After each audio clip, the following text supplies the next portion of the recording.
danger in the South China Sea. China pushes for more nukes, and China censors friends. That and more on this week's China News Headlines.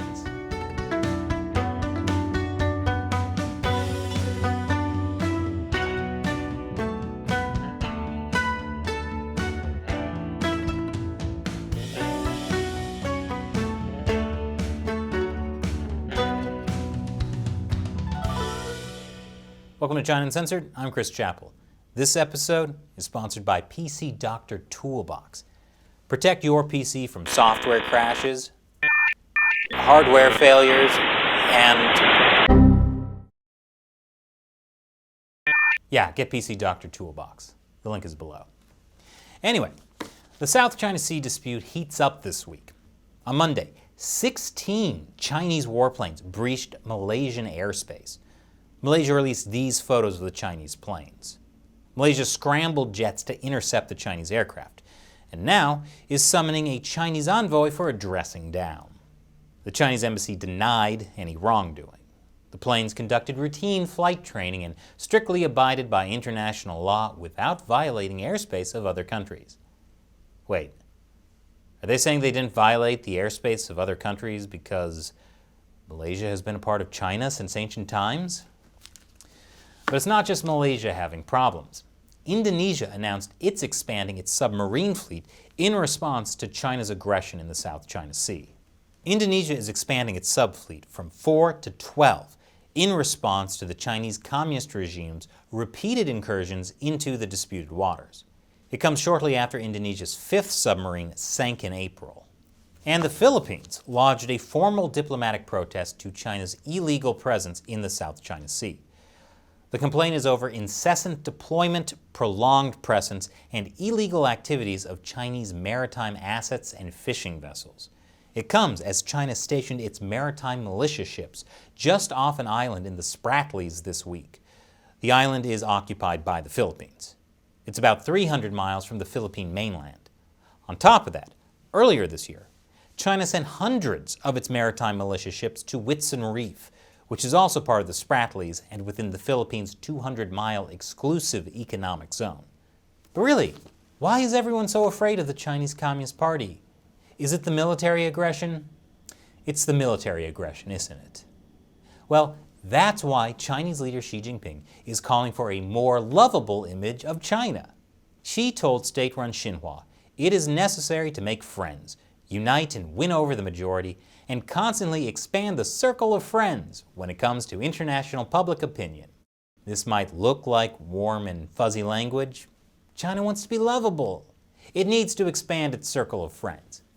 But it's not. Because the whole point of Xi's speech was that the Chinese regime needs to do better at public opinion struggle. In such a struggle, there are friends in the form of compliant media and apologists, and there are enemies in the form of recalcitrant journalists, academics, and politicians who insist on criticism, exactly what this external push is designed to neutralize.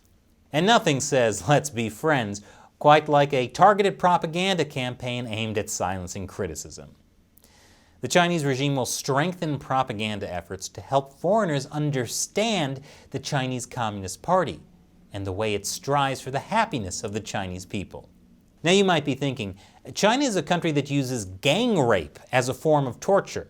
How are they striving for the happiness of the Chinese people? Well, think about it. How much better will the rest of your day seem compared to the gang rape? Apocalyptic pollution is nothing compared to that. Wow, I want to be friends with China already. But if Xi Jinping really wants to present a lovable image of China, I suggest he start comparing himself to one of the most lovable characters of all time, Winnie the Pooh. Of course, if friendship doesn't work, my favorite Chinese state-run media, the Global Times, says China needs more nukes, for threatening the U.S. The editorial came out just hours after U.S. Trade Representative Catherine Tai and Chinese Vice Premier Liu He held an online meeting. I think the Chinese Communist Party doesn't like Tai. Earlier in May, she said in a congressional hearing, if China cannot or will not adapt to international rules and norms, we must be bold and creative in taking steps to level the playing field and enhance our own capabilities and partnerships. Bold and creative. Well, China's answer to bold and creative is more nukes. But maybe I'm being unfair.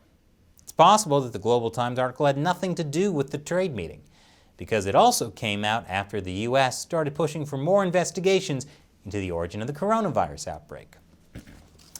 But, speaking of my favorite Chinese state-run media, Global Times, I can't help but think about the Washington Post. At the beginning of the coronavirus pandemic, the Washington Post was very critical of anyone pushing the absolutely insane conspiracy theory that the coronavirus leaked from a Chinese lab. Here's a headline from February 2020. Republican Senator Tom Cotton keeps repeating a coronavirus conspiracy theory that was already debunked. Well, this week, they quietly changed that headline to Tom Cotton keeps repeating a coronavirus fringe theory that scientists have disputed. How about that? It comes as the Washington Post has recently been forced to admit the lab leak theory is actually credible. Journalists should own up to their mistakes. What's that, Shelley? Oh, it seems I made a mistake, and I'll own up to it. I said the original headline was from 2020. I was wrong. It's from 1984. But if you love disturbing cover-ups, stick around after the break. Welcome back. If you're feeling nostalgic for the early days of the coronavirus pandemic, China is reporting the very first case of a human getting a new bird flu. Don't worry, the Chinese government says the risk of large-scale spread is low, and when have they ever lied?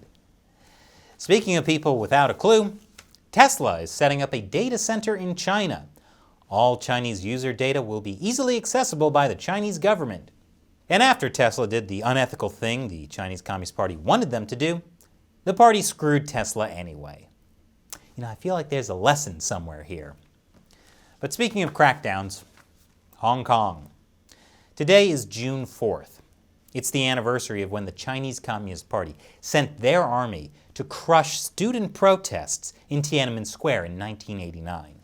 And every year since then, Hong Kongers have held a candlelight vigil in Victoria Park to commemorate the thousands of victims. But now that the Chinese government has passed its Hong Kong national security law, it looks like they won't be permitting these vigils ever again. Because of health and safety reasons. This year it's because of the coronavirus. Next year, who knows? Maybe we'll have a new bird flu. It's such a dangerous safety issue that anyone who attends can be thrown in prison for up to 5 years.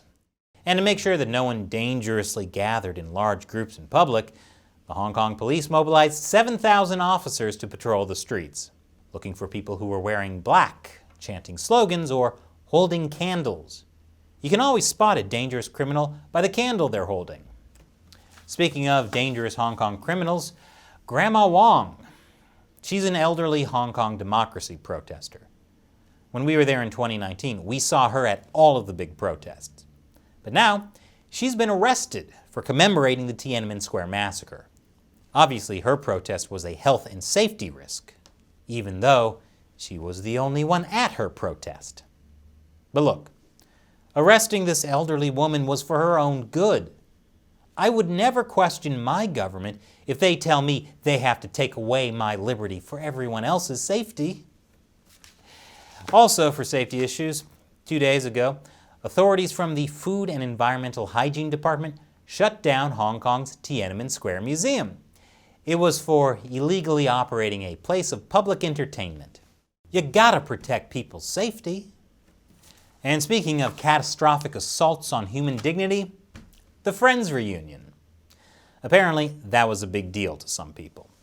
But if you were watching in China, you saw something a little different, because the cameos by Lady Gaga, Justin Bieber, and Korean boy band BTS were all censored. That's right, they're all banned in China, so those bits got cut in the mainland. But since the Friends reunion was unwatchable, I'm not sure anyone noticed. And this episode is sponsored by PC Doctor Toolbox.